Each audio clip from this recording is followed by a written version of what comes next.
नमस्कार, मैं हूं शालिनी और आप देख रहे हैं न्यू महाराष्ट्र 24 न्यूज। आइए बढ़ते हैं आज की बड़ी खबर की ओर। आमचे सहकारी बंधू आदरणीय बच्चू दादा हे मागच्या 6 दिवसापासून शेतकऱ्यांच्या मागण्यासाठी उपोषणाला बसलेले आहेत। खरं आमचे त्यांचे भरपूर सारे राजकीय मतभेद आहे, पण त्यांनी जो मुद्दा घेतलेला आहे तो शेतकऱ्यांचा आहे आणि शेतकऱ्यांच्या पाठीशी शेतकऱ्यांच्या मागण्याशी उभं राहणं हा आमचा धर्म आहे। आज 6वा दिवस आणि जी निगरगट्ट सरकार आहे ती अजूनपर्यंत या विषयावर बघायला तयार नाही आहे। मागच्या काही महिन्यामध्ये जवळपास 800च्या वर शेतकऱ्यांनी आत्महत्या केलेल्या आहे।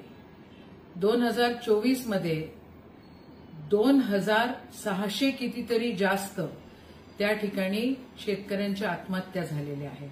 मराठवाडा आणि विदर्भ या भागांमध्ये त्याचं प्रमाण जास्त आहे।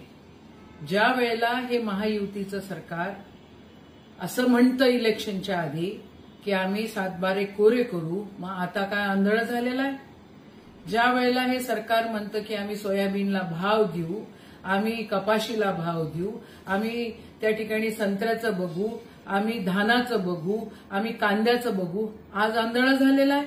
हे दिसत नाहीये त्यांना की मागणी आहे शेतकऱ्यांची आणि शेतकऱ्यांच्या मागणीकडे त्यांनी बघितलंच पाहिजे।